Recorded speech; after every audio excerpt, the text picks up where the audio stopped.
안녕하세요. 사랑하는 청취자 여러분, 오늘 하루도 평안하신가요?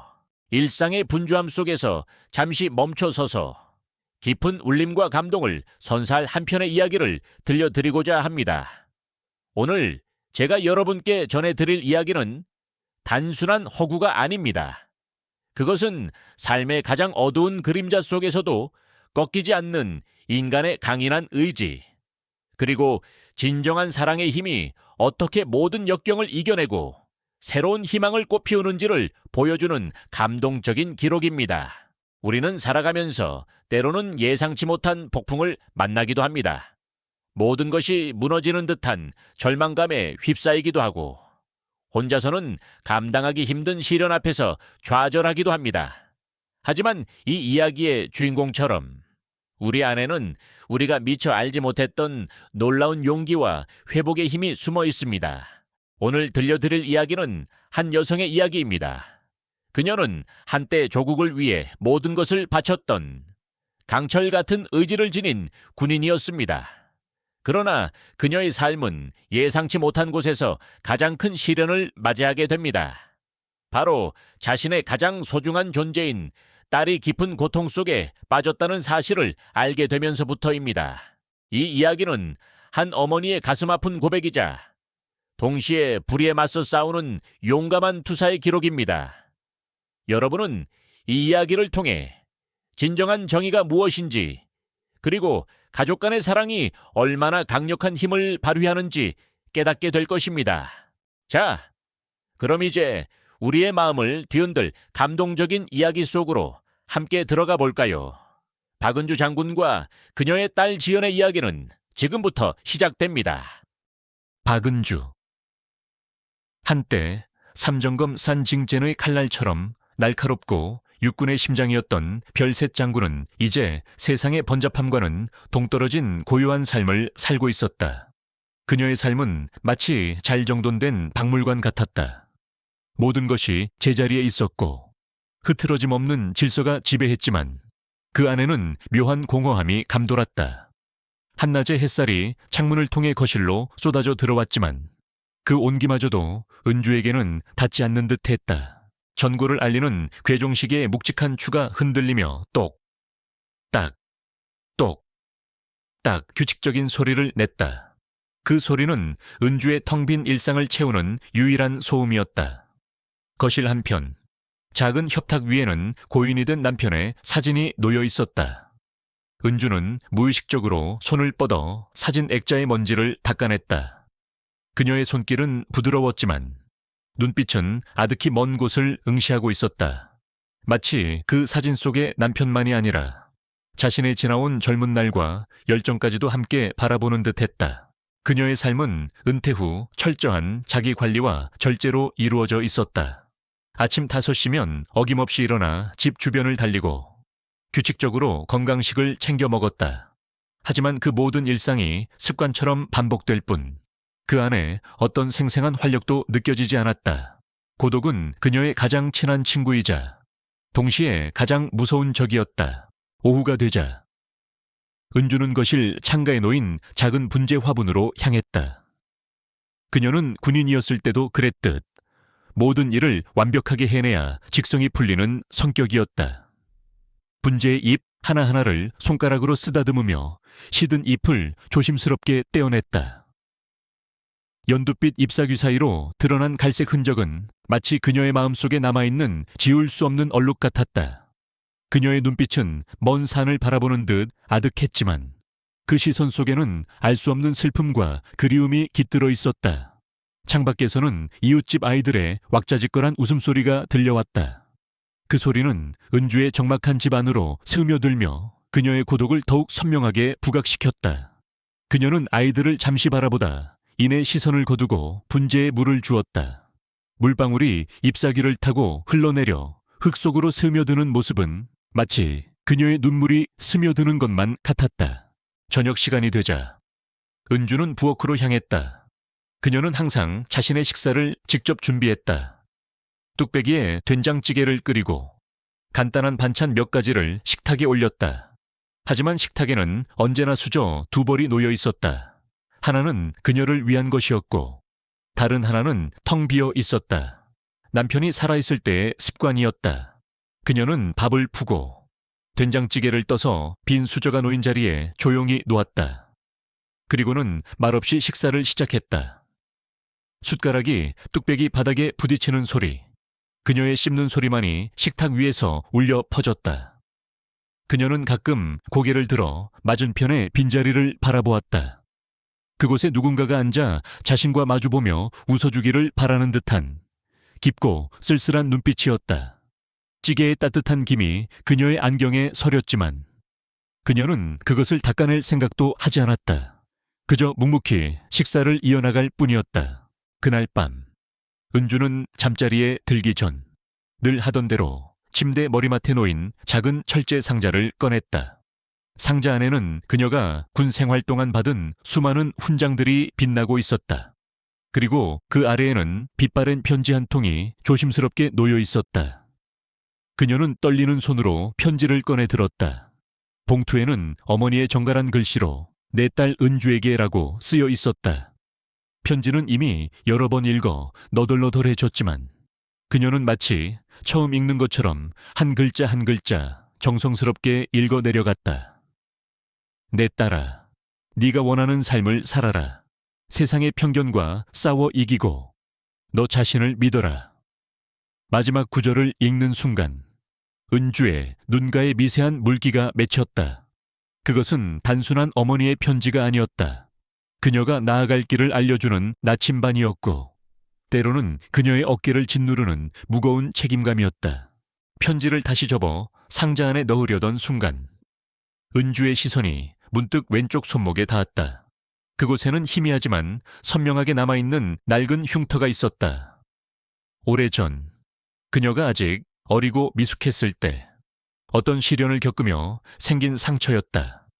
그녀는 무의식적으로 그 흉터를 손가락으로 쓸어보았다. 그 흉터는 단순한 육체의 상처가 아니었다. 그것은 그녀의 과거, 그녀의 약점, 그리고 그녀가 잊으려 했지만 결코 잊을 수 없었던 어떤 아픔의 상징이었다. 그녀는 흉터를 가만히 바라보며 한숨을 내쉬었다. 이튿날 아침, 은주가 조깅을 마치고 집으로 돌아오는 길이었다. 낡은 상점과 골목을 지나는데 갑자기 작고 여린 강아지 한 마리가 그녀의 발밑으로 엉금엉금 기어왔다. 강아지는 온몸이 흙투성이었고 다리 한쪽을 절뚝거리고 있었다. 은주는 잠시 멈칫했다. 그녀는 동물에 크게 관심이 없는 사람이었다. 하지만 강아지의 눈빛은 너무나도 애처로웠다.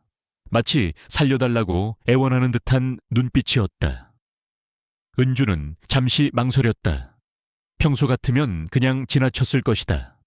하지만 알 수 없는 이끌림에 그녀는 천천히 몸을 숙였다. 강아지는 은주가 다가오자 겁에 질린 듯 몸을 움츠렸다. 은주는 조심스럽게 손을 내밀어 강아지의 머리를 쓰다듬었다. 털 사이로 느껴지는 작은 심장이 격렬하게 뛰고 있었다. 그녀는 강아지의 절뚝거리는 다리를 보았다. 깊게 찢어진 상처에서 피가 엉겨 붙어 있었다. 은주는 잠시 고민하는 듯 보였지만 이내 결심한 듯 강아지를 품에 안아 들었다. 강아지는 그녀의 품에서 미세하게 떨고 있었지만 이내 편안한 듯 그녀의 품에 파고들었다. 집으로 돌아온 은주는 능숙하게 구급상자를 찾아 강아지의 상처를 소독하고 붕대를 감아주었다. 그녀의 손길은 섬세하고 능숙했다. 군에서 응급처치 훈련을 수없이 받았던 기억이 되살아나는 듯했다. 붕대를 다 감고 나서 그녀는 강아지에게 어제 저녁 남겨두었던 된장찌개와 밥을 조금씩 덜어주었다. 강아지는 허겁지겁 밥을 먹기 시작했다. 굶주림에 지쳐 있었던 것이다. 강아지가 밥을 먹는 모습을 보며 은주의 입가에 아주 희미한 미소가 번졌다. 그녀는 강아지의 털을 부드럽게 쓰다듬으며 나지막이 말했다. 이제부터 내 이름은 별이다. 잘 살아보자. 별아. 별이는 밥그릇에서 고개를 들어 은주를 올려다보았다. 그 작은 눈망울 속에는 이전의 공포 대신 작지만 분명한 신뢰와 감사함이 담겨 있었다. 은주는 별이를 안고 한참 동안 말없이 쓰다듬었다. 그녀의 텅 빈 마음에 작은 온기가 스며드는 순간이었다. 별이의 등장으로 은주의 일상에는 아주 미세한 변화가 찾아왔다. 더 이상 괴종식의 소리만이 집안을 채우지 않았다. 별이의 작은 발소리, 낑낑거리는 소리, 그리고 그녀를 졸졸 따라다니는 모습이 고요한 집에 생기를 불어넣었다. 은주는 별이를 돌보며 처음으로 타인을 위한 삶의 작은 기쁨을 느끼는 듯했다. 하지만 그녀의 마음속 깊은 곳에는 여전히 설명할 수 없는 불안감과 잊고 싶었던 과거의 그림자가 드리워져 있었다. 그리고 그 그림자는 머지않아 그녀의 평화로운 일상을 산산조각 낼 거대한 폭풍의 전조였다. 박은주의 삶에 작은 온기를 불어넣었던 별이와의 평화로운 동거는 그리 오래가지 못했다. 그날 오후 모든 것을 뒤흔들 최악의 전화가 걸려왔다. 휴대폰 액정에 뜬 발신자 번호를 확인한 순간 은주의 심장이 불안하게 쿵 떨어졌다. 병원이라는 세 글자가 그녀의 머릿속을 스치고 지나갔다. 박은주 씨 되십니까? 김지연 씨, 보호자 맞으신가요? 수화기 너머로 들려오는 낯선 목소리는 다급하고 차분했다. 네, 제가 엄마입니다. 무슨 일이죠?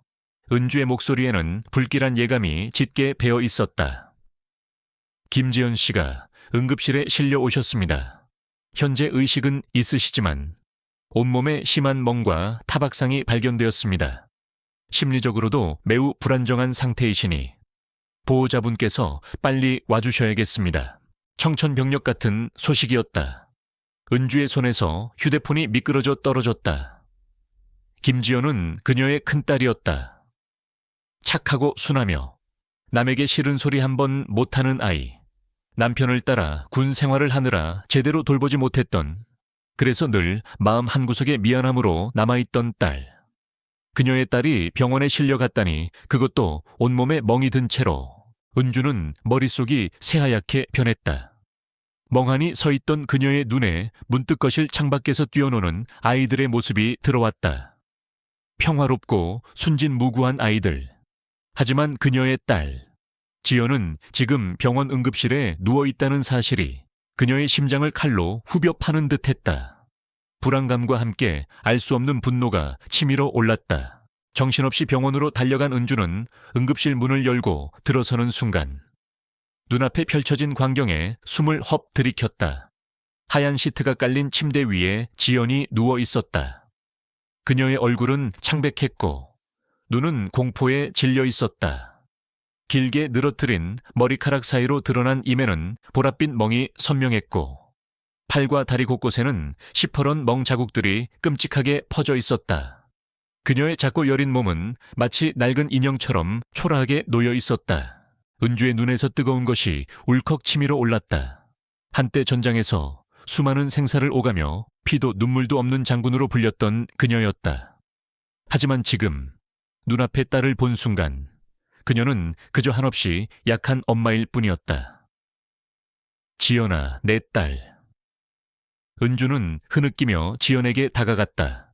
지연은 은주의 목소리를 듣고 천천히 눈을 떴지만 이내 시선을 돌리며 작은 몸을 더욱 움츠렸다. 마치 엄마의 존재마저도 자신에게 해를 끼칠까 두려워하는 듯했다. 의사가 다가와 은주에게 상황을 설명했다. 환자분께서는 심한 외상 외에도 극심한 불안 증세를 보이고 있습니다. 타인과의 접촉을 극도로 꺼리시고요. 아마도 가정폭력이 의심됩니다. 의사의 말에 은주의 심장이 얼어붙었다. 가정폭력이라니. 설마. 지연의 남편 이민주는 겉으로는 점잖고 유능한 사업가였다. 시어머니 김혜란 역시 지역 유지로서 봉사활동도 많이 하는 사람이었다. 그런 사람들이 설마 제 딸에게. 은주는 고통스러웠지만 평생을 군인으로 살아온 그녀의 본능이 이성을 붙잡았다. 감정에 휩쓸려서는 안 된다. 상황을 정확히 파악해야 한다. 그녀는 침착하게 의사에게 물었다. 어떤 상황에서 이렇게 된 건가요? 경찰에는 신고했습니까? 의사는 고개를 저었다.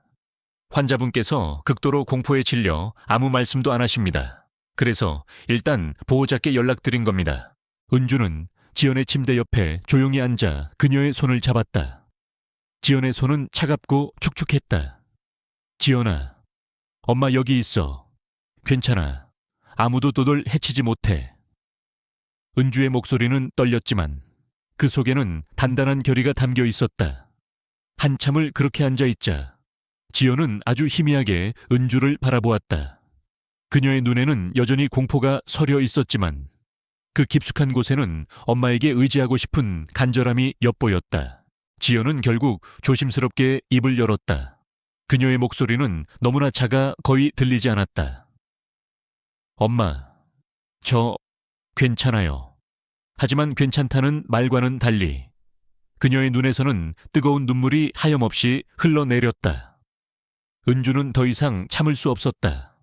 그녀는 지연을 품에 안았다. 지연은 엄마의 품에서 서럽게 울기 시작했다. 그녀의 작은 몸은 흐느낌에 따라 격렬하게 떨렸다. 그 울음 속에서 은주는 지연이 그동안 겪었던 지옥 같은 시간들을 어렴시 짐작할 수 있었다. 지연은 결혼 초부터 남편 민준과 시어머니 애란에게 학대받아왔다. 사소한 불화에도 민준은 폭력을 행사했고 애란은 그런 아들을 감싸고 돌며 오히려 지연에게 정신적인 압박을 가했다. 지연은 엄마에게 걱정을 끼치고 싶지 않았고 자신의 가정을 지키고 싶다는 생각에 모든 것을 숨겨왔던 것이다. 하지만 이번에는 도를 넘었다. 민준이 지연의 디자인 작업물을 찢어버리며 폭언을 퍼붓고 폭력을 휘두른 것이다. 은주의 품에 안겨 흐느끼던 지연이 갑자기 몸을 떨며 발작하기 시작했다. 아니야, 저리 가 제발. 그녀는 눈을 감고 소리쳤다. 의사와 간호사들이 급히 달려와 지연을 진정시켰다. 의사는 은주에게 말했다. 환자분께서 지금 극도의 스트레스 상황에 있습니다. 안정제를 투여해야 할 것 같습니다. 그리고 당분간은 절대적인 안정이 필요합니다. 외부인과의 접촉도 최소화해야 합니다. 그 순간 은주의 머릿속에서는 더 이상 망설임이란 없었다. 그녀의 딸은 지금 고통받고 있었다. 그녀가 평생을 바쳐 지키고자 했던 조국만큼이나 소중한 존재인 딸이 처참하게 무너져 있었다. 그녀의 눈빛은 차갑게 얼어붙었고 입술은 굳게 다물렸다. 평소에 온화하고 조금은 무기력했던 박은주는 온데간데 없었다. 오직 딸을 지키기 위해서라면 모든 것을 걸 준비가 된 강하고 단단한 박은주 장군만이 남아있었다. 그녀는 의사에게 단호하게 말했다. 알겠습니다. 제 딸을 완벽하게 보호해 주십시오. 그리고 누가 됐든 제 딸을 이렇게 만든 자들을 절대 용서하지 않을 겁니다. 그녀의 목소리에는 과거 전장에서 적들을 압도하던 장군 특유의 위엄과 서늘함이 담겨 있었다. 의사는 은주의 눈빛에서 범상치 않은 기운을 느꼈는지 고개를 끄덕이며 진심으로 지연을 돌보겠다고 약속했다. 은주는 병원 복도에 서서 잠시 눈을 감았다. 머릿속에는 온통 지연의 상처투성이 몸과 공포에 질린 얼굴이 아른거렸다. 그녀의 가슴 속에서는 뜨거운 불덩이가 치밀어 올랐다. 이 모든 상황이 꿈이기를 바랐지만 싸늘한 병원 공기는 현실의 무게를 뼈저리게 느끼게 했다. 그녀의 지난 삶은 어떠했던가. 조국을 위해 모든 것을 바쳤지만 정작 가장 가까운 딸에게는 무심했던 것은 아닌가.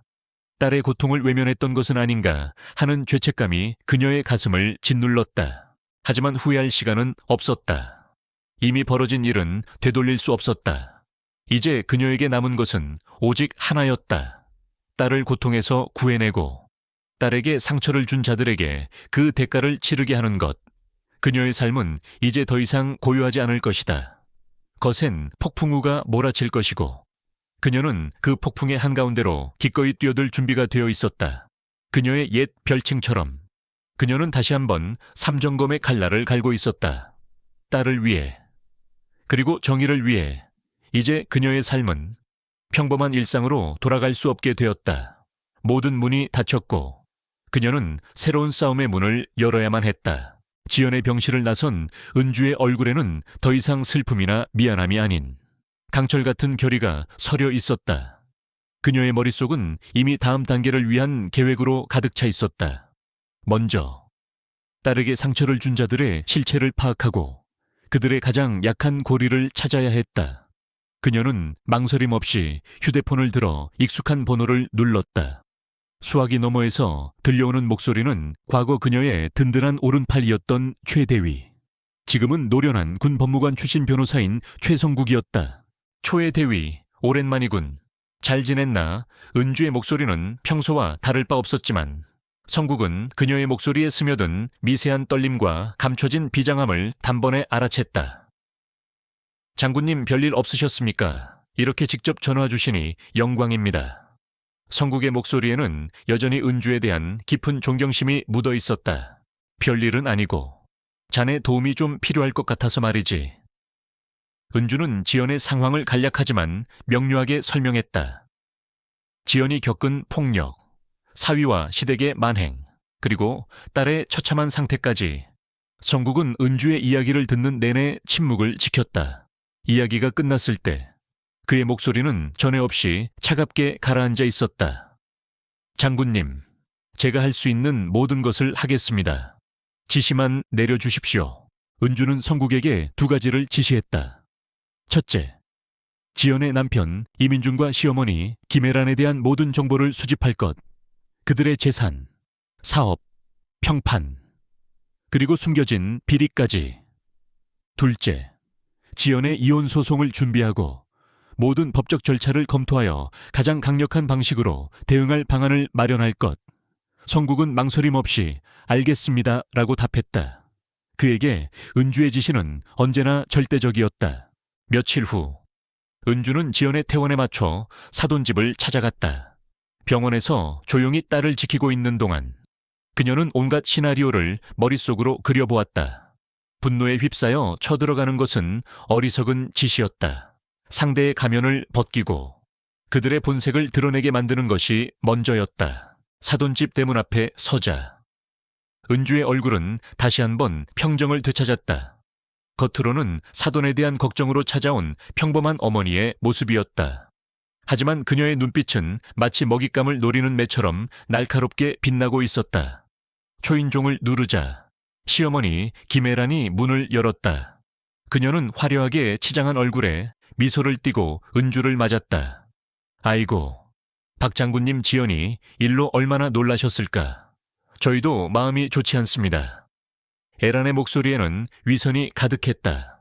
사부인, 밥배우신데 이렇게 찾아와서 죄송합니다. 우리 지연이 때문에 염려가 많아 직접 찾아뵙고 말씀드릴 게 있어서요. 은주의 목소리는 차분하고 예의 바르게 들렸다. 하지만 그녀의 시선은 애란의 눈을 똑바로 응시하고 있었다. 애란은 은주의 꿰뚫어 보는 듯한 시선에 순간 움찔했지만 이내 능숙하게 미소를 가장했다. 거실에 들어서자 사위 민준도 거만한 표정으로 소파에 앉아 있었다. 그는 은주를 건성으로 맞이하며 말했다. 어머니, 지연이가 좀 예민해서 그래요. 사소한 부부싸움인데 어머니까지 이렇게 걱정하시니 죄송할 따름입니다. 그의 목소리에는 일말의 반성도 없이 오히려 모든 잘못을 지연에게 돌리려는 듯한 뻔뻔함이 묻어 있었다. 은주는 차가운 시선으로 민준을 바라보았다. 그녀는 이미 성국에게서 민준이 지연에게 상습적으로 폭력을 행사해왔다는 보고를 받았다. 지연의 디자인 재능을 질투하고 자신의 통제에서 벗어나려 할 때마다 폭력을 휘둘렀다는 사실도. 그녀는 민준의 말을 끊고 나지막이 말했다. 사소한 부부싸움이란요. 사위, 제 딸은 병원에 입원할 정도로 온몸에 상처를 입었습니다. 이 정도가 사소하다면 도대체 어떤 일이 벌어져야 사소하지 않다고 생각하는지 묻고 싶군요. 은주의 목소리가 갑자기 차가워지자 애란과 민준의 얼굴에서 미소가 사라졌다. 애란은 당황한 듯 말을 더듬었다. 장군님, 오해가 있으신 모양입니다. 저희 민준이는 지연이를 너무 아껴요. 지연이가 좀 욱하는 성격이 있지 않습니까? 그래서 가끔 다투긴 하지만 욱하는 성격. 은주의 목소리가 한 옥타브 낮아졌다. 그럼 상처투성이인 제 딸의 몸은 누가 만든 상처입니까? 스스로 자해라도 했다는 말인가요? 은주의 눈빛이 순간 날카로운 칼날처럼 변했다. 그녀의 눈빛은 민준과 애란의 내면 가장 깊숙한 곳까지 꿰뚫어 보는 듯했다. 그녀의 몸에서 뿜어져 나오는 압도적인 기세에 민준과 애라는 자신도 모르게 뒷걸음질 쳤다. 그들은 은주의 이런 모습을 상상조차 하지 못했다. 그저 은퇴한 나이든 장군 정도로만 생각했던 것이다. 은주는 자리에서 천천히 일어섰다. 그녀의 행동 하나하나에는 흐트러짐 없는 군인의 절도가 배어 있었다. 그녀는 민준에게 다가서며 말했다. 이민준 씨, 사람의 탈을 쓰고 어찌 이리 뻔뻔할 수 있습니까? 내 딸은 당신의 아내가 아니라 살아있는 한 인간입니다. 당신의 폭력과 어머니의 정신적 학대로 내 딸의 영혼은 피멍이 들었습니다. 나는 당신들이 내 딸에게 한 짓을 절대로 용서하지 않을 것입니다. 그녀는 마치 법정에서 피고인을 신문하는 검사처럼 날카롭고 논리적이었다. 그녀의 말 한마디 한마디는 민준과 애란의 심장을 정확히 겨냥했다. 그녀는 그들이 예상치 못한 방식으로 본색을 드러내기 시작했다. 그녀는 법률 용어를 정확히 사용하며 가정폭력처벌법, 상해죄, 정신적 학대에 대한 조항들을 언급했다. 그녀는 또한 민준의 사업과 관련된 미심쩍은 부분들을 직접적으로 거론하며 그들의 약점을 찔렀다. 이 모든 정보는 성국이 미리 조사하여 그녀에게 보고한 내용이었다. 어머니, 지금 무슨 말씀을 그렇게 하세요? 설마 우리를 의심하는 겁니까? 이 모든 건 지연이가 꾸민 일일 수도 있다고요. 민준이 당황하며 소리쳤다. 그의 목소리에는 더 이상 가면 속의 점잖음은 없었다. 오직 두려움과 분노만이 남아있었다. 꾸며 제 딸이 자신의 몸에 멍을 내고 심리치료를 받아야 할 정도로 병을 앓는 것을 꾸몄다는 말입니까? 은주의 목소리는 차갑게 가라앉았다. 아니면 당신들의 치졸한 거짓말을 감추기 위해 제 딸을 희생시키겠다는 건가요? 그때였다. 밖에서 누군가 문을 두드리는 소리가 났다. 김애라는 순간 당황한 듯 문을 열었고 그곳에는 호기심 가득한 눈빛으로 이웃 주민 몇 명이 서 있었다. 그들은 은주의 목소리가 높아지는 것을 들었는지 무슨 일인지 궁금해하는 눈치였다. 그 중에는 예전부터 은주에 대해 차갑고 군인 티를 벗지 못했다며 수군대던 몇몇 사람들도 끼어 있었다. 어머, 무슨 일 있어요? 소리가 여기까지 다 들리네. 한 이웃 주민이 대놓고 물었다. 애라는 애써 미소를 지으며 별일 아니에요. 그냥 가족 간의 사소한 이야기입니다. 라고 둘러댔다. 하지만 은주는 그들을 돌아보았다. 그녀는 잠시 머뭇거리는 듯 보였지만 이내 결심한 듯 단호한 표정으로 말했다. 사소한 이야기가 아닙니다. 제 딸이 사위에게 폭행을 당해 병원에 입원했습니다. 저는 이 모든 진실을 밝히고 제 딸의 상처를 치유할 것입니다. 여러분께서도 지켜봐 주십시오. 은주의 갑작스러운 폭로에 이웃 주민들은 경악한 표정을 지었다. 그들의 눈빛에는 놀라움, 당황스러움, 그리고 은주가 이런 일을 공개적으로 밝힌 것에 대한 약간의 경계심이 뒤섞여 있었다. 그들은 김애란이 그동안 쌓아올린 인자한 지역 유지라는 가면 뒤에 추악한 진실을 접한 것에 충격을 받은 듯했다. 이웃들은 웅성거리기 시작했다. 애란의 얼굴은 삽시간에 핏기 하나 없이 하얗게 질렸다. 그녀는 은주를 향해 손가락질하며 소리쳤다. 박은주, 당신 지금 뭐 하는 짓이야? 우리 가문 망신시키려는 거야. 당신 딸이 얼마나 문제 많은 애인 줄 알아. 남자 꼬셔서 돈이나 뜯어내려는 꽃뱀 같은 년이야. 그녀의 추악한 본성이 여과 없이 드러나는 순간이었다. 그녀는 더 이상 위선적인 미소를 지키지 못했다. 민준 역시 격분하여 은주에게 달려들려 했지만 은주는 미동도 하지 않았다. 그녀의 눈빛은 마치 얼음처럼 차가웠고 그 속에는 분노와 함께 확고한 신념이 담겨 있었다. 당신들의 추악한 거짓말은 이제 끝날 것입니다. 나는 내 딸을 지킬 것이고 당신들은 당신들이 저지른 죄에 대한 대가를 치르게 될 것입니다. 은주의 목소리는 낮고 단호했지만 그 울림은 사돈집 거실을 넘어 호기심 어린 이웃들의 귀에도 선명하게 박혔다. 이 상황을 지켜보던 최성국 변호사는 조용히 은주의 뒤에 서서 모든 것을 지켜보고 있었다. 그는 은주가 단순히 감정적으로 폭로하는 것이 아니라 치밀한 계획 아래 사돈 가족의 본색을 이웃들에게 드러내고 동시에 공개적으로 전면전을 선포하고 있음을 알아챘다. 그의 얼굴에는 감탄과 함께 은주에 대한 깊은 신뢰가 엿보였다. 김애란은 자신들의 치부가 이웃들에게 드러나자 발악하듯이 은주를 비난했다. 그녀는 은주가 과거 군대에서 괴물 장군으로 불렸다며 인신공격을 퍼부었다. 저 여자는 원래 그랬어. 군대에 미쳐서 딸도 제대로 못 키운 무정한 어미라고. 그런 여자가 이제 와서 효녀인 척, 정의로운 척 하는 거냐고. 애란의 악랄한 비난은 은주의 가슴에 비수처럼 꽂혔다. 그것은 그녀의 가장 아픈 상처이자 평생 지고 살아야 할 죄책감이었다. 하지만 은주는 흔들리지 않았다. 그녀는 깊은 심호흡을 하고 애란을 똑바로 응시했다. 과거 제가 어떤 어미였는지는 중요한 문제가 아닙니다. 중요한 것은 지금 제 딸이 고통받고 있다는 사실입니다. 그리고 저는 그 고통을 끝내기 위해 여기 왔습니다.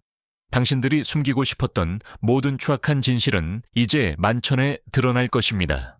은주의 목소리는 낮았지만 그 속에는 한치의 흔들림도 없는 굳건한 의지가 담겨 있었다. 그녀는 싸움의 시작을 알리는 신호탄을 쏘아 올린 것이다.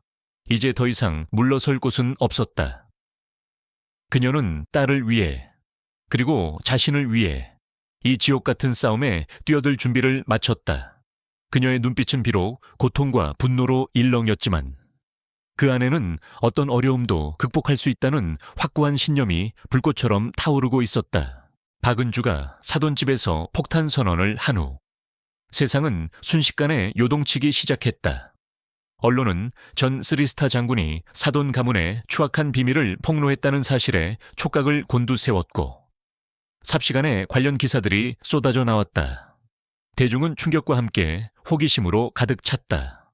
한편으로는 명망 높던 김애란과 이민준의 가면 뒤에 숨겨진 진실에 경악했고 다른 한편으로는 은주가 정말로 이 싸움에서 이길 수 있을지에 대한 회의적인 시선을 보냈다. 이민준과 김애란은 자신들의 치부가 만천에 드러나자 극도로 분노했다. 그들은 즉시 은주와 지연을 향한 역공을 시작했다. 그들은 언론 플레이를 통해 지연을 가정을 파괴한 불륜녀이자 돈을 노린 꽃뱀으로 매도했고 은주를 권력을 남용하는 구시대적 인물로 묘사하며 비난의 화살을 돌렸다.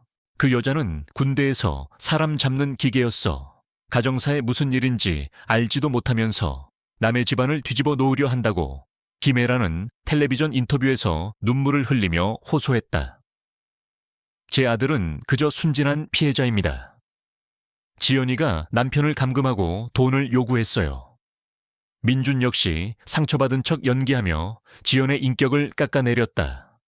그들은 유능한 변호사를 선임하여 모든 증거를 조작하고 심지어 지연의 병원 진단서까지 위조하려 했다. 이러한 공격에 지연은 더욱 깊은 상처를 입었다.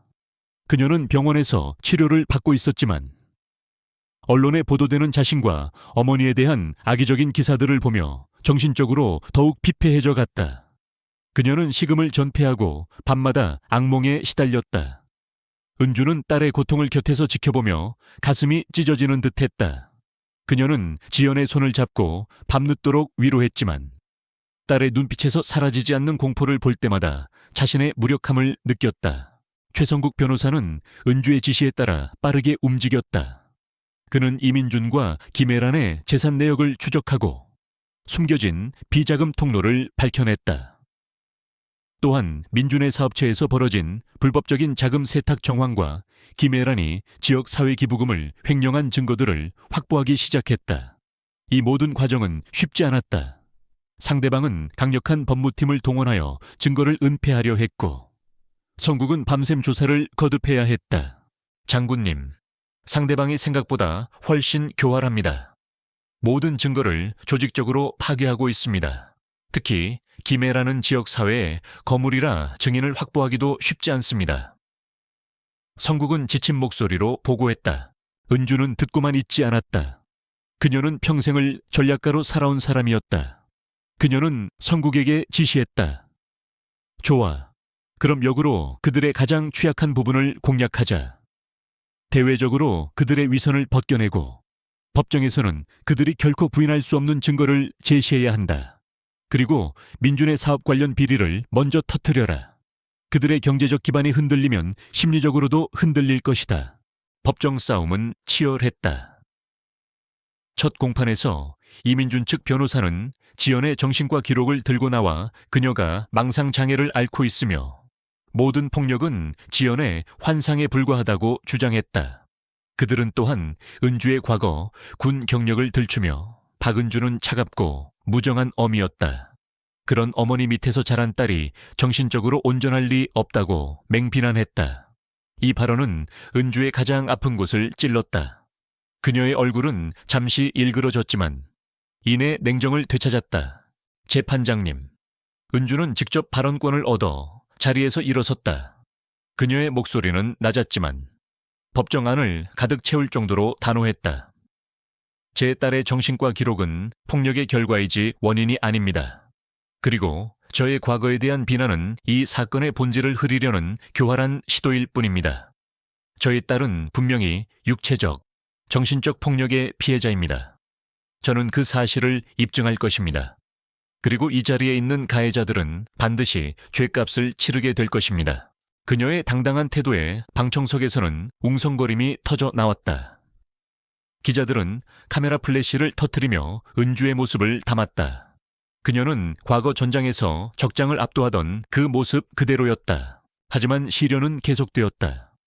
재판이 진행될수록 이민준 측은 더욱 악랄해졌다. 그들은 익명 게시판에 지연의 사생활에 대한 근거 없는 비방 글을 올리고 심지어 지연의 과거, 연애사를 왜곡하여 유포했다. 지연은 극심한 우울감에 시달리며 병세가 악화되었다. 의사는 은주에게 지연이 자해를 시도할 수도 있으니 각별히 주의해야 한다고 경고했다. 장군님, 이대로는 지연이가 버티기 힘듭니다. 어떻게든 빨리 끝내야 합니다. 성국은 초조하게 말했다. 은주는 밤낮으로 딸의 곁을 지켰다.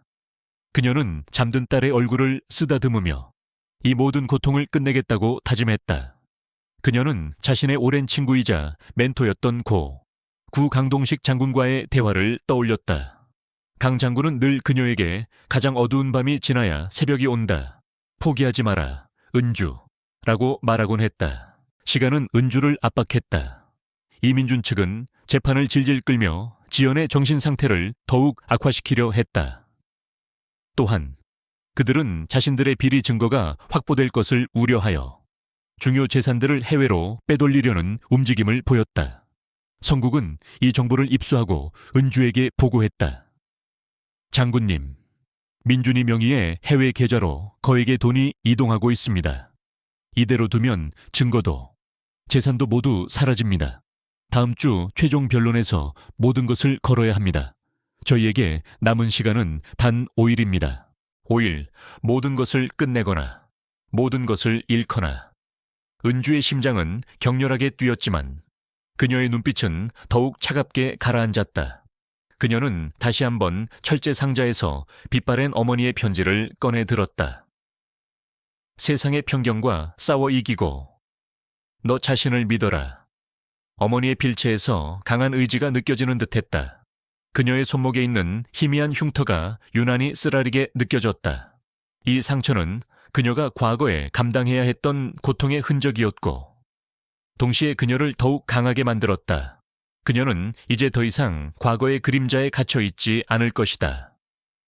딸을 위해, 그리고 진실을 위해 그녀는 그 어떤 것도 포기하지 않을 것이다. 은주는 결심했다. 이 싸움은 단순히 법정에서 승리하는 것을 넘어 자신과 딸의 명예를 회복하고 세상의 정의를 바로 세우는 싸움이 될 것이었다. 그녀는 성국에게 마지막 지시를 내렸다. 최대위, 우리에게 주어진 시간은 5일이다. 김혜란의 횡령 증거와 민준의 자금 세탁 증거를 한데 모아라. 그리고 우리가 마지막으로 꺼낼 히든카드, 결정적인 증인을 찾아야 한다. 이민준이 지연에게 폭력을 휘두르는 것을 목격한 사람. 그 사람이 나타난다면 모든 것이 뒤집힐 것이다. 반드시 찾아야 한다. 성국은 난감한 표정을 지었다. 그 목격자는 이미 민준 측의 협박으로 잠적했습니다. 어디에 있는지도 알 수 없습니다. 그럼 찾아야지. 이 넓은 세상에 단 한 명도 없다는 건 말도 안 돼. 5일 안에 무슨 수를 써서라도 찾아내. 이것이 우리가 이길 수 있는 유일한 길이다. 은주의 목소리는 단호했다. 그녀는 자신이 할 수 있는 모든 것을 걸 준비가 되어 있었다. 그녀는 지연의 손을 다시 한번 꼭 잡았다. 엄마는 널 지켜낼 거야. 반드시. 최종 변론 D1. 박은주에게 남겨진 시간은 이제 단 하루뿐이었다. 지난 며칠 밤낮으로 최성국 변호사와 그의 팀은 잠적한 목격자를 찾기 위해 전국을 뒤졌다. 이민준과 김혜란은 자신들의 비리가 밝혀질 것을 우려해 해외로 재산을 빼돌리는 데 혈안이 되어 있었고, 성국은 이를 막기 위해 긴급 가처분 신청을 준비하며 사력을 다했다. 병실의 지연은 약물과 어머니의 보살핌으로 겨우 안정을 찾아가고 있었지만 여전히 불안한 기색을 지우지 못했다. 은주는 거의 잠을 자지 못했다.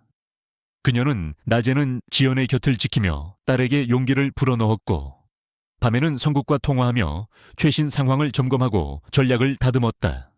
그녀의 눈은 피로에 붉게 충혈되어 있었지만 그 안에 타오르는 의지는 그 어떤 피로도 압도할 만큼 강렬했다. 바로 그날 새벽. 동이 트기 직전 성국에게서 전화가 걸려왔다. 장군님 찾았습니다. 목격자를 찾았습니다. 성국의 목소리에는 격양된 흥분과 안도감이 뒤섞여 있었다. 은주는 침대에서 벌떡 일어났다. 어디에 있지? 당장 데려와. 목격자는 지연이 민준에게 폭행당하던 장면을 여러 번 목격했던 아래층 이웃 주민이었다. 그녀는 민준과 에란의 협박에 겁을 먹고 잠적했었지만 성국의 끈질긴 설득과 은주의 강경한 태도에 용기를 내어 증언하기로 결심했다. 그녀는 이민준이 지연의 목을 조르고 발로 차는 장면을 직접 보았고, 김혜란이 그런 아들을 말리기는커녕 오히려 지연에게 폭언을 퍼붓는 소리까지 들었다고 진술했다. 그녀의 증언은 결정적이었다. 이른 아침 은주는 병실을 나서기 전 잠든 지연의 임에 입을 맞췄다. 엄마가 돌아올 때는 모든 게 달라져 있을 거야. 그녀의 목소리는 조용했지만 그 속에는 폭풍 같은 결의가 담겨 있었다. 법정은 발 디딜 틈 없이 사람들로 가득 찼다. 기자들은 카메라를 들고 자리를 잡았고, 방청석에는 호기심 가득한 시민들이 앉아 있었다. 이민준과 김혜란은 여전히 위선적인 표정을 짓고 있었다. 그들은 자신들이 승리할 것이라고 확신하는 듯했다. 그들은 은주와 지연을 끝까지 매도할 준비가 되어 있었다. 재판이 시작되고 양측 변호사의 최종 변론이 이어졌다. 민준 측 변호사는 다시 한번 지연의 정신 상태와 은주의 비정상적인 집착을 공격하며 여론을 자신들에게 유리하게 만들려 했다. 그들의 논리는 교활하고 치밀했다. 법정의 분위기는 민준 측에 유리하게 흘러가는 듯했다. 일부 방청객들은 수군거리기 시작했다. 지연은 초조하게 은주의 손을 잡았다. 바로 그때 은주가 최성국 변호사에게 고갯짓으로 신호를 보냈다. 성국은 자리에서 일어나 단호한 목소리로 말했다. 재판장님, 저희는 이 사건의 모든 진실을 밝힐 결정적인 증인을 요청합니다. 민준 측 변호사는 비웃듯이 말했다. 결정적인 증인이라뇨? 이미 모든 증거는 제출되었습니다. 더 이상 시간을 지체하지 마시죠. 하지만 성국은 아랑곳하지 않고 문을 향해 손짓했다. 법정 문이 천천히 열리고 한 중년 여성이 조심스러운 발걸음으로 들어섰다. 그녀는 바로 잠적했던 아래층 이웃 주민이었다. 그녀가 등장하자 법정 안은 삽시간에 술렁였다. 기자들은 플래시를 터뜨렸고 민준과 에란의 얼굴은 경악으로 물들었다. 에란은 믿을 수 없다는 듯 입을 벌렸고 민준은 분노에 찬 눈으로 목격자를 노려보았다. 그들의 가면이 벗겨지는 순간이었다. 목격자는 증인석에 앉아 떨리는 목소리로 자신이 보았던 모든 것을 증언하기 시작했다. 그녀는 민준이 지연에게 폭력을 휘두르던 순간들을 구체적으로 묘사했다. 저는 똑똑히 봤습니다. 밤마다 지연 씨의 울음소리가 들렸고 한 번은 민준 씨가 지연 씨의 머리채를 잡고 계단을 끌고 내려오는 것도 봤어요. 김혜란 씨는 옆에서 싹수가 노란 년, 집안 망신 다 시킨다며 욕설을 퍼부었고요. 그녀의 증언은 민준과 에란의 모든 거짓말을 산산조각냈다. 법정안은 분노와 충격으로 들끓었다. 민준과 에란은 자신들이 저지른 죄가 만천에 드러나자 창백하게 질린 얼굴로 서로를 마주 보았다. 그들은 더 이상 자신들의 추악한 본성을 숨길 수 없었다. 성국은 목격자의 증언에 이어 이민준의 해외 자금 세탁 및 김애란의 기부금 횡령에 대한 결정적인 증거들을 제시했다. 방대한 분량의 회계 장부와 이체 내역, 그리고 두 사람 간의 은밀한 통화 녹취록까지. 그 증거들은 너무나도 명백하여 그 어떤 반박도 불가능했다. 모든 증거가 제시되고 은주의 차례가 돌아왔다. 그녀는 자리에서 일어나 재판장을 향해 섰다. 그녀의 눈은 민준과 에란에게 향했다. 그녀의 목소리는 낮았지만 그 어떤 웅변보다도 강렬하게 법정안을 울렸다. 저는 이 자리에 선 박은주입니다. 한때 조국을 위해 싸웠던 군인이자 한 아이의 어머니입니다. 저는 제 딸 김지연이 겪었던 고통의 증인이며 이 모든 불의를 바로잡기 위해 이 자리에 섰습니다. 그녀는 잠시 말을 멈추고 깊은 심호흡을 했다. 그리고는 민준과 에란을 똑바로 바라보며 말했다. 당신들은 내 딸의 몸과 마음에 지울 수 없는 상처를 입혔습니다. 당신들은 한 사람의 인생을 파괴하려 했습니다. 하지만 당신들은 한 가지를 간과했습니다.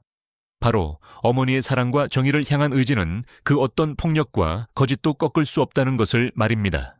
그녀의 목소리가 점차 높아졌다. 이민준 씨, 당신의 폭력은 비겁함의 극치였습니다. 김애란 씨, 당신의 위선과 탐욕은 인간성을 말살시키는 악마적인 행위였습니다. 당신들은 이제 당신들이 저지른 모든 죄에 대한 대가를 치르게 될 것입니다. 이 법정에서, 그리고 세상의 심판대에서 말입니다. 은주의 연설은 법정안을 압도했다.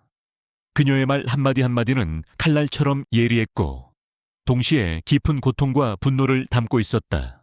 방청석의 사람들은 숨죽여 그녀의 말에 귀를 기울였다. 이민준과 김애라는 고개를 숙이고 아무 말도 하지 못했다.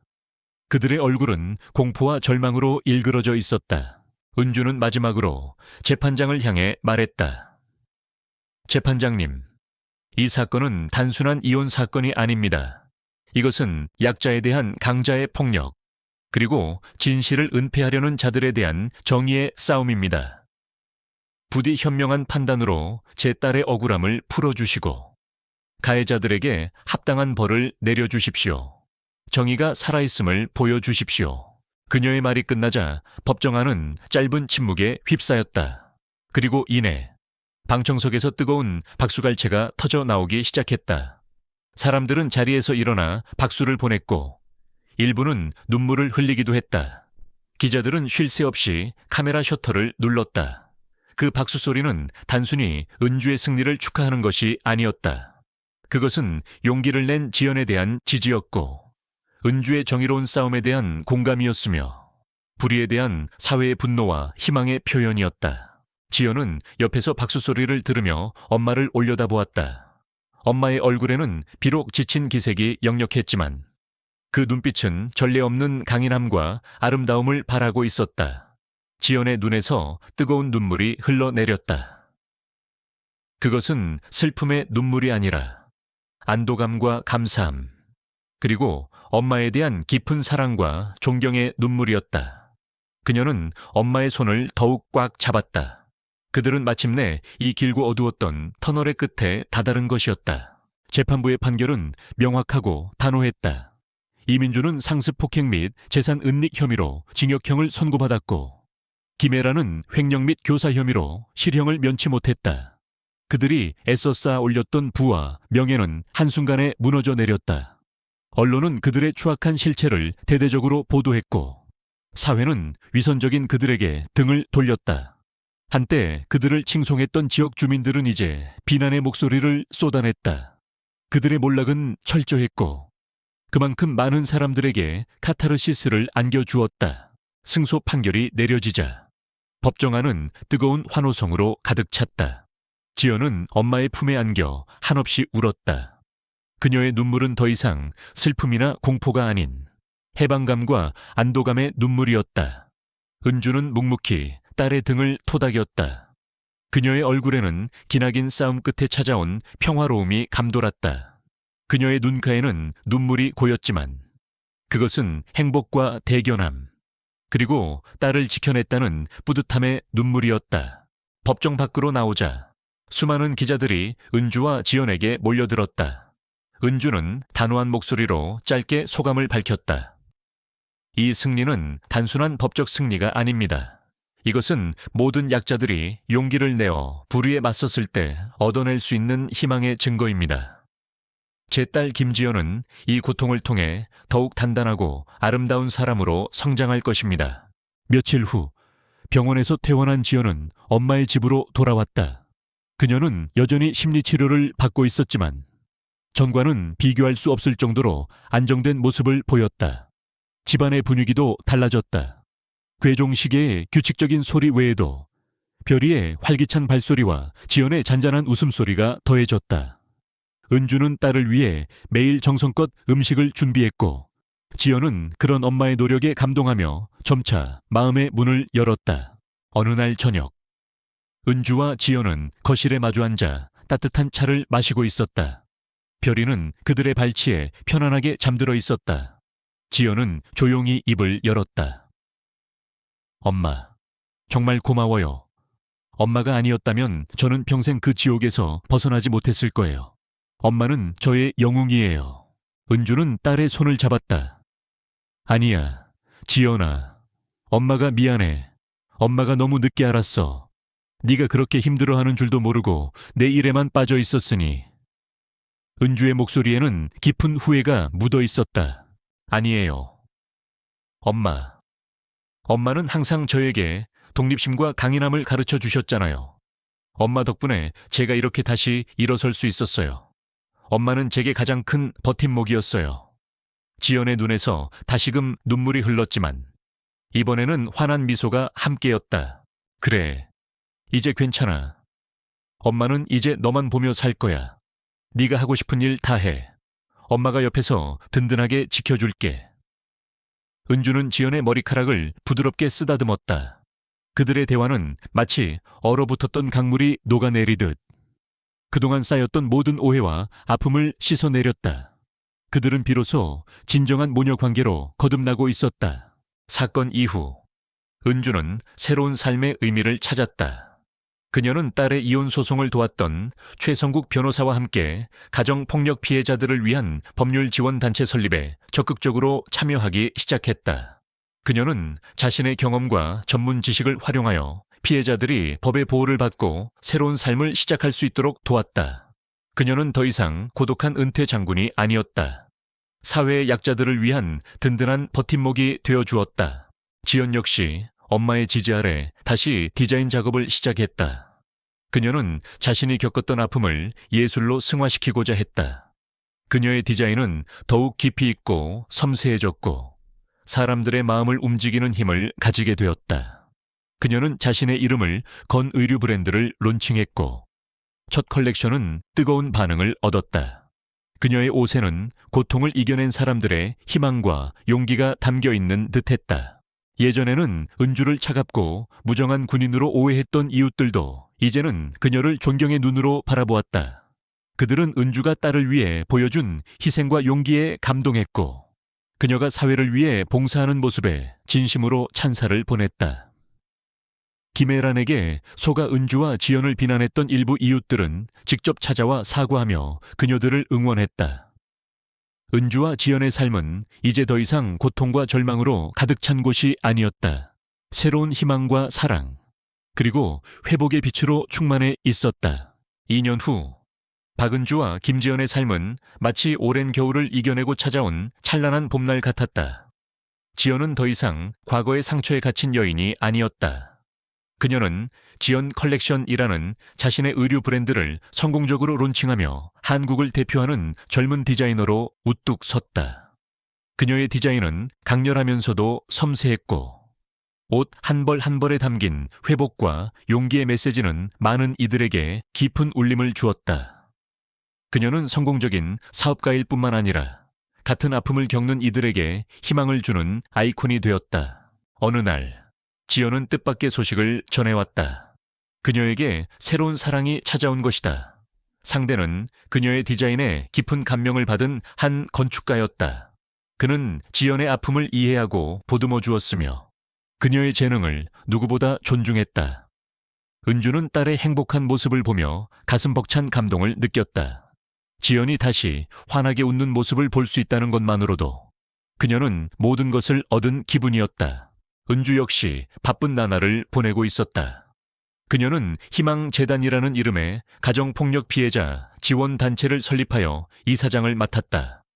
그녀의 탁월한 리더십과 끈기, 그리고 피해자들에 대한 진심 어린 공감은 재단이 빠르게 성장하는 데 큰 역할을 했다. 그녀는 전국을 돌며 강연을 하고 피해자들을 직접 만나 상담했으며 법률 지원 시스템을 구축하는 데 온 힘을 쏟았다. 그녀는 더 이상 전투복을 입은 장군이 아니었지만 사회의 불의와 싸우는 가장 강력한 투사였다. 어느 가을날, 희망재단의 첫 번째 보호 쉼터인 새싹 쉼터의 개소식이 열렸다. 이곳은 가정폭력 피해 여성과 아이들이 안전하게 머물며 심리치료와 직업훈련을 받을 수 있는 공간이었다. 은주는 단상에 서서 마이크를 잡았다. 그녀의 목소리는 차분했지만 그 속에는 뜨거운 진심이 담겨 있었다. 저는 한때 군인이었습니다. 조국을 지키는 것이 제 삶의 전부라고 생각했습니다. 하지만 저는 가장 가까이에 있는 제 딸을 지키는 데 실패할 뻔했습니다. 그 뼈아픈 경험을 통해 저는 깨달았습니다. 진정한 용기는 총칼을 드는 것에만 있는 것이 아니라 사랑하는 이의 손을 잡고 불의에 맞서는 것에 있다는 것을 말입니다. 그녀의 이야기는 참석자들의 마음을 울렸다. 특히 그녀가 딸을 구하기 위해 싸웠던 이야기는 많은 여성 피해자들에게 큰 용기와 희망을 주었다. 그녀는 말을 이어나갔다. 이 새싹 쉼터는 단순한 건물이 아닙니다. 이곳은 다시 시작할 용기가 필요한 이들에게 희망을 심어주는 곳입니다. 이곳에서 상처받은 영혼들이 치유받고 새로운 삶의 씨앗을 싹 틔우기를 간절히 바랍니다. 개소식 후, 은주와 지연은 쉼터 내부를 둘러보았다.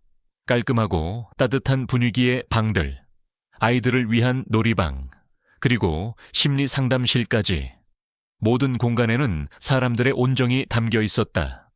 은주가 한 아이의 손을 잡고 따뜻하게 웃어주자 아이는 작은 손으로 은주의 손을 꼭 잡았다. 그 작은 손의 온기가 은주의 가슴을 따뜻하게 데워주었다. 지연은 엄마 옆에서 조용히 서 있었다.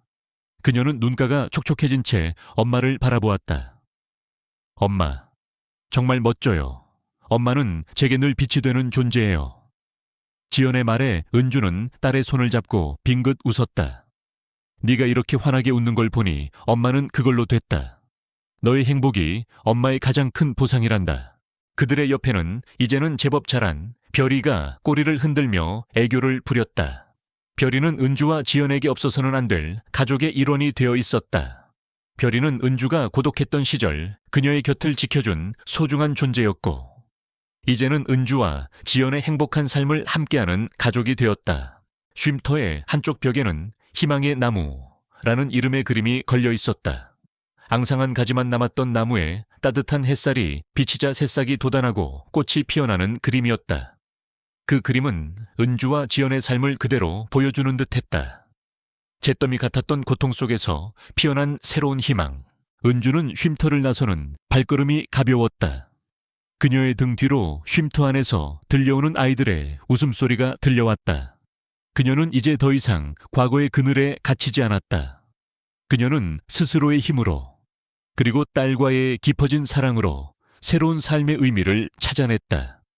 그녀의 삶은 조국을 지키는 것에서 시작했지만 이제는 고통받는 이들을 보듬고 희망을 전하는 것으로 확장되었다. 그녀의 눈빛은 여전히 강렬했지만 그 속에는 따뜻한 사랑과 평화가 가득했다. 이것이 바로 박은주가 찾아낸 두 번째 봄이었다. 사랑하는 독자 여러분, 우리의 이야기가 여기서 끝이 났다고 생각하시나요? 아니요. 그렇지 않습니다. 이야기는 계속됩니다. 박은주 장군과 김지연 디자이너의 삶처럼 우리 모두의 삶은 크고 작은 폭풍을 이겨내고 새로운 시작을 맞이하는 연속입니다. 이 이야기가 여러분께 작은 울림과 용기가 되었기를 바랍니다. 삶이 힘들 때 좌절하지 마세요. 여러분 안에는 박은주 장군처럼 강인한 용기와 김지연 디자이너처럼 아름다운 희망이 숨어 있습니다. 여러분은 혼자가 아닙니다.